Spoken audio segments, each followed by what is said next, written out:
ओम Shanti. Good morning everyone. आप सदा खुश और निरोगी रहें, इसी दुआ इसी कामना के साथ मैं आशा कालरा आज एक और विषय के साथ कर्मों के लेख कब बदलते हैं? क्या कर्मों के लेख बदल सकते हैं? क्या जो हमारे भाग्य में लिखा है वो बदल सकता है? अगर हाँ तो कैसे? ये एक बहुत ही सुंदर गुरु गोविंद सिंह महाराज की कथा है कि कैसे गुरु नानक जी उल्टे लेखों को सीधा करते हैं। एक काजी गुरु गोविंद सिंह महाराज के पास रोज आता था। मुसलमान था, लेकिन गुरु गोविंद सिंह साहब को बहुत मानता था। उनकी शख्सियत से बहुत प्रभावित था। एक दिन उसने देखा कुठार से बहुत संगत आई है, इतने दिनों का सफर तय करके आई है दर्शन करने के लिए।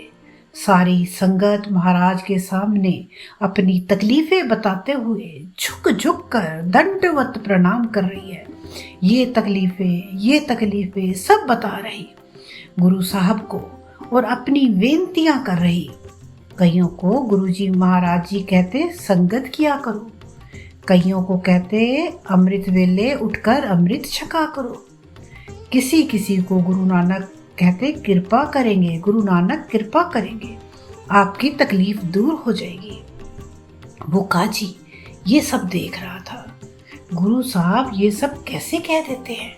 उसके मन में शंका आ गई कि तुम्हारी प्रॉब्लम ठीक हो जाएगी, क्योंकि मैं यहाँ पर रोज आता हूँ, सुनता हूँ कि जो मस्तक में लिखा है वो तो होना ही है।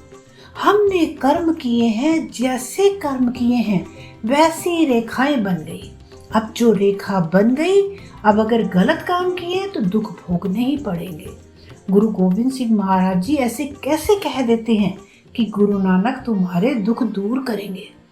तो जब सारी संगत चली गई तो उस काजी ने सवाल पूछा कि पातशाह बेनती है, ये जो आप संगत से कहते हो, कईयों को आपने कहा है, सबको नहीं, कुछ को आपने कहा है कि तुम्हारी तकलीफ गुरु नानक ठीक कर देगा।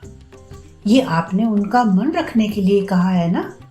ठीक तो हो नहीं सकती, तकलीफ तो कर्मों की वजह से आती है।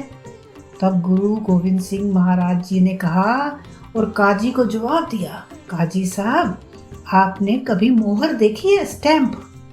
कहने लगे हाँ देखी है, उसे हाथ में पकड़कर पढ़ सकते हो?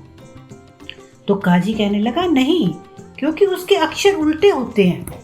गुरु गोविंद सिंह महाराज कहते हैं वही मोहर कागज पर लगाते ही उल्टे अक्षर सीधे हो जाते हैं।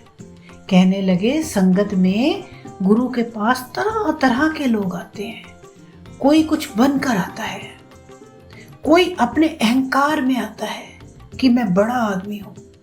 सत्संग में अहंकार से आता है, उसे हम कह देते हैं संगत किया कर, यानी सेवा किया कर। कोई नया आता है, कोई अवस्था प्राप्त नहीं, कोई जानकारी नहीं, कुछ पता ही नहीं, उसे हम कहते हैं अमृत वेले उठकर नाम जपा कर, ताकि ज्ञान प्राप्त हो उसे। और फिर जो कोई हमारी शरण में आ जाता है, जो यहाँ पर कुछ बन कर आता है वो खाली जाता है। जो अपनी हस्ती मिटा कर आता है, जो गुरु की शरण में आ जाता है।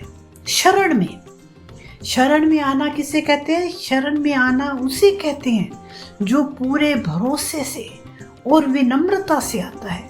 शरण में आने की 2 शर्तें हैं। पूरा भरोसा, जिसके पास मैं आया हूँ उसके पास वो ताकत है, वो कुछ भी कर सकता है। और विनम्रता से आता है, भरोसे से आता है। हमें उसके लेख बदलने पड़ते हैं। जब वो आकर माथा टेकता है तो हमें उसकी उल्टी रेखाएं सीधी करनी पड़ती हैं। कर्मों की वजह से जो दुख लिखे हैं वो मिटाने पड़ते हैं, क्योंकि वो शख्स वो शरण में आया है।